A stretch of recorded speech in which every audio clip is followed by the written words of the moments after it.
ஒரு சில கேள்விகளை ஐயா கிட்ட கேட்க போறேன். அதாவது மனம் என்னும் பிரபஞ்சம் அப்படிங்கிற ஒரு தலைப்புல அவர்கிட்ட ஒரு சில கேள்விகள் கேட்கணும்னு விருப்பப்படுறேன். அவர் நிறைய விளக்கம் கொடுப்பாரு. அதை நம்மளும் கேட்டு நம்மளுடைய மனத்தை செம்மப்படுத்தி நம்ம வாழ்க்கையில் அதை எப்படி பிரயோகப்படுத்தணுங்கிறதுக்கு அவர்கிட்ட ஒரு சில கேள்விகளை கேட்டிருக்கேன். அவர் நம்ம சொல்ல விரும்புவார். எல்லாரும் இந்த மனநிலையை ஒருநிலைப்படுத்துறது அப்படிங்கிற ஒரு விஷயத்தை அவர் சொல்ல இருக்கிறாரு. மனநிலை அப்படிங்கிறது தியானம் அப்படிங்கிறத கொண்டு போய் பிரபஞ்சத்தோட தொடர்பு படுத்துறது, அதை பற்றி அவர் சொல்ல இருக்கிறாரு. நீங்கள் கேட்டு உங்களுடைய கேள்விகளுக்கு, மனதில் எழும் கேள்விகளுக்கு விடையை கண்டுகொள்ளுங்கள். இப்போ அவர்கிட்ட கேட்டுக்கலாம். சாமி வணக்கம், சொல்லுங்க, உங்களுடைய விளக்கங்களை சொல்லுங்களேன். எல்லாரும் கேட்டுக்க விருப்பப்படுறாங்க, நீங்களும் சொல்லுங்க. வணக்கம். அதாவது நீங்க நல்ல கேள்வி கேட்டீங்க. நான் அதுக்கு ரொம்ப நாளாக யோசனை பண்ணி வச்சிருக்கேன். இதை பத்தி மனம் என்னும் பிரபஞ்சம் அப்படிங்கிற விதத்துல நான் முதல்ல ஆலோசனை பண்ணி வச்சிருக்கேன். அது என்னன்னு கேட்டா, நம்ம மனத்தை பிரபஞ்சத்தோட தொடர்பு படுத்தும் போது நாம் எதிர்பாராத பெரிய பெரிய நிகழ்வுகள் நடக்குங்கிறது அனுபவபூர்வமான உண்மை. அதை தான் எதிர்பார்ப்போம். இதை எதுக்கு எப்படி சொல்றேன்னு கேட்டா, நான் அனுபவிச்சு சொல்றேன். அதாவது ஒரு சிலருக்கு நாம் நினைச்சு பார்க்க முடியாதவங்களை சந்திச்ச மாதிரி ஒரு இது வரும். எப்படா அவங்களை சந்திச்சான்னு உங்களுக்கு தெரியாது. அதுக்கு ஒரு காரணம் மனம் பிரபஞ்ச தொடர்பு அடைகிறதுனால.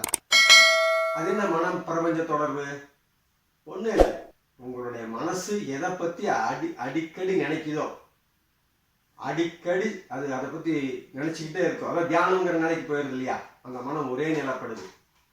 அந்த ஒரு நிலைப்படும்போது மனம் தியான நிலைக்கு போய் 7 சக்கரங்களை துரியம், துரியாதீதம், ஆக்னை, அப்படியே அந்த அத்தனை சுழுமுனையிலிருந்து வெளியே 7 சக்கரங்களுக்கு மேலே உச்சந்தலை 3 அடி மேலே அப்படியே பிரபஞ்சம்.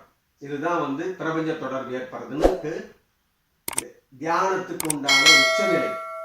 இந்த பிரபஞ்ச தொடர்பு ஏற்படும் போது உங்களை என்ன பண்ணுதுன்னு கேட்டா, அந்த பிரபஞ்சத்துல நிறைய உங்களை போன்ற பிரபஞ்ச தொடர்பு உடையவர்கள் அவங்களுடைய எண்ண அலைகள் அங்கே கொளுத்திக்கிட்டே இருக்கும், சுத்திக்கிட்டே இருக்கும்.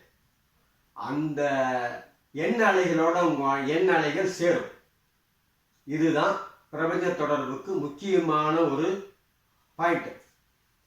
இது என்னாவது, அந்த எண்ண அலைகளுக்கு உங்களுடைய எண்ண அலைகளுக்கு ஒத்து போற மாதிரி ஒரு சில எண்ண அலைகளுடைய நபர்களை நீங்கள் சந்திப்பதற்கு காரணம் இதுதான். இப்போ நீங்க ஒரு ரவுடியா இருக்கலாம். அந்த ரவுடி சம்பந்தப்பட்ட அதுக்கு தகுந்த மாதிரி யோசனை பண்ணுவாங்க. ஒரு ஆன்மீகவாதி ஆன்மீகத்துக்கு தகுந்த மாதிரி யோசனை பண்ணுவாங்க. ஒரு வியாபாரி வியாபாரத்துக்கு தகுந்த மாதிரி யோசனை பண்ணுவாங்க. அந்த தியானம், அதாவது மனம் ஒருநிலைப்படப்பட பிரபஞ்ச தொடர்பு ஏற்பட்டு அவர்கள் பிரபஞ்சத்தை அணுகி, அந்த பிரபஞ்சம் எல்லையில்லா பிரபஞ்சம், கேலக்சின்னு சொல்றோம் இல்லையா, அந்த எல்லையில்லா பிரபஞ்சம் உங்களுக்கு தேவையானதெல்லாம் கொடுத்துரும். தேவையானதெல்லாம் எப்படி கொடுக்கும்?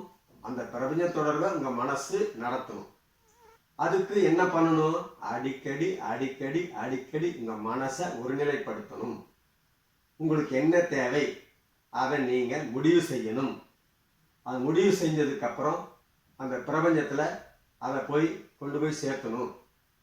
உங்களுடைய தியான நிலையை அதிகப்படுத்த, அதாவது எண்ணங்களை சுத்தப்படுத்த, ஒரே எண்ணத்தை ஒருநிலைப்படுத்த அதை அப்படியே கொண்டு போகும் உங்களை மேல. எங்க கொண்டு போகும்? பிரபஞ்சத்துக்கு கொண்டு போகும். அந்த பிரபஞ்ச தொடர்பு உங்களை என்ன பண்ணும்? தேவையானதெல்லாம் கொடுக்க ஆரம்பிச்சிடும். இதைத்தான் மனம் என்னும் பிரபஞ்சங்கிற ஒரு நிலையில நான் நிறைய பேருக்கு அறிவுரையா சொல்லிட்டு இருக்கேன்.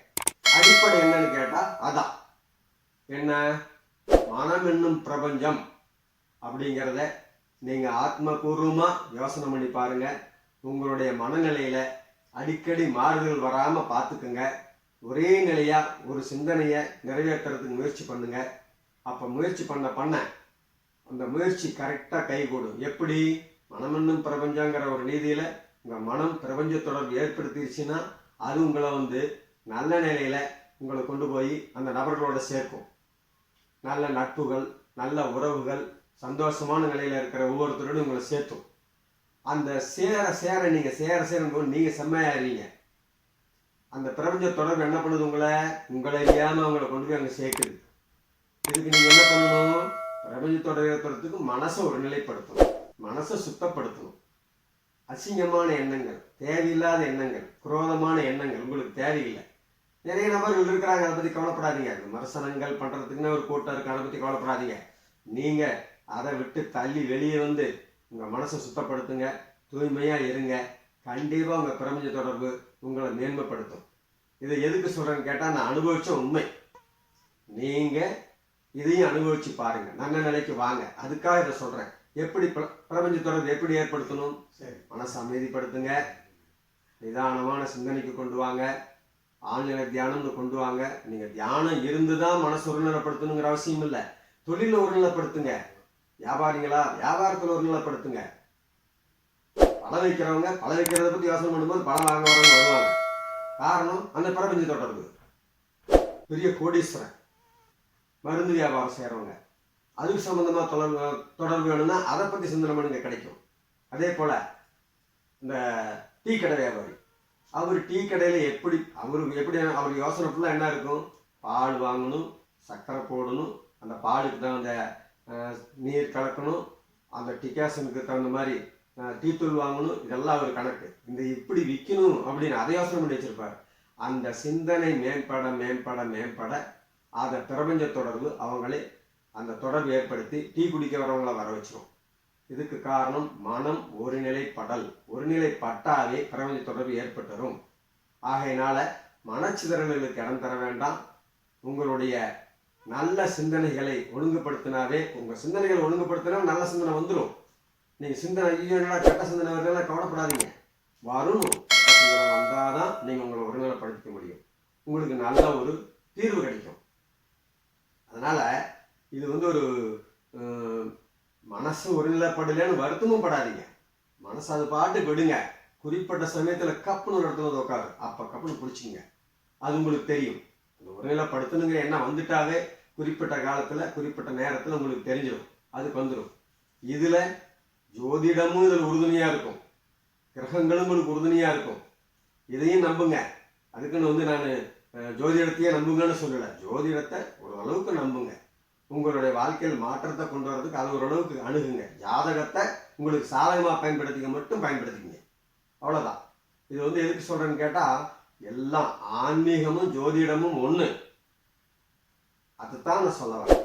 இந்த மனம் என்னும் பிரபஞ்சம் உங்களை வந்து அங்கே கொண்டு போய் சேர்த்துதுன்னா, மனோகாரகன் ராகு, அவரை வழிபடுங்க. ராகு சரியான இடத்துல அமைக்கிறதுக்கு வழிபடுங்க. அந்த ராகுக்கும் சந்திரனுக்கும் சம்பந்தம் ஏற்படுறதுனால எங்கள் மனம் ஒருநிலைப்படும். இதெல்லாம் வந்து ஜோதிடத்துலேயும் வரும். இதை வந்து நீங்கள் சரியாக பயன்படுத்திக்கிட்டீங்கன்னா உங்கள் வாழ்க்கையில் மனப்பிரபஞ்சம், மனம் என்னும் பிரபஞ்சம், மனத்தோட பிரபஞ்ச தொடர்பு ஏற்படுத்தி நிறைய நபர்களை சந்திக்கலாம். நீங்கள் ஆச்சரியப்படுற அளவுக்கு நபர்களை சந்திக்கலாம். நீங்கள் எதிர்பார்த்தே இருக்க மாட்டீங்க, அந்த மாதிரி நபர்கள் உங்களோட தொடர்பு வைப்பாங்க. அது காரணம், இந்த மனத்தை அந்த பிரபஞ்சத்தோட தொடர்பு கொள்ளும்போது உங்களுக்கு எல்லாம் கிடைக்கிற மாதிரி நபர்கள் வந்து சேருவாங்க. உங்களுக்கு எல்லாம் அந்த ஆசீர்வதிக்கப்பட்ட ஆண்டவனும் ஆசீர்வதிப்பான். கரெக்டாக உங்களுக்கு எல்லாம் அமையும். இது வந்து நிறைய பேர்த்துக்கு நான் சொல்லி இதை வந்து அவங்களுக்கு வழிநடப்படுத்தி கொடுத்துருக்கேன். ஒரு சிலர் நிறைய பேர் தொடர்புபடுத்திகிட்டே இருப்பாங்க, எங்கிட்ட கேட்டுட்டு தான் இருப்பாங்க. நம்பரில் கேட்டு சரி ஒரு சில விளக்கங்கள் கேட்பாங்க. மன சம்மந்தப்பட்டது, இன்னும் ஜோதிட சம்மந்தப்பட்டது, இன்னும் என்னுடைய முறையை பற்றியெல்லாம் கேட்பாங்க. நான் விளக்கம் கொடுப்பேன். ஆனால் எல்லாத்துக்கும் அடிப்படை மனம். அந்த மனசு அடிப்படையாக சரியாக இருந்தால்தான் உங்களுக்கு எல்லாமே சரி வரும். மனம் சாதாரண விஷயம் இல்லை, உள்ளங்கிறது சாதாரண விஷயம் இல்லை. எண்ணங்கள் குப்பிளிக்கிற இடம்.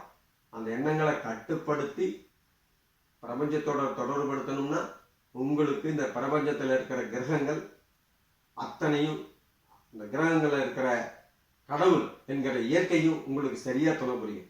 இதை வந்து சரியாக பயன்படுத்திக்கிங்க. என்னுடைய இது அனுபவபூர்வமான உண்மை. உங்களுக்கு இது ஏன் சொல்கிறேன்னு கேட்டால், நான் அனுபவிச்சிருக்கேன். நான்லாம் ஆச்சரியப்படுற அளவுக்கு நபர்களை சந்திச்சிருக்கேன். இது வந்து இதை பார்க்குற நேயர்களும் நீங்கள் நல்லா அனுபவிச்சுக்குங்க. இது உங்களுக்கு நல்லா கண்டிப்பாக உறுதுணையாக இருக்கும்.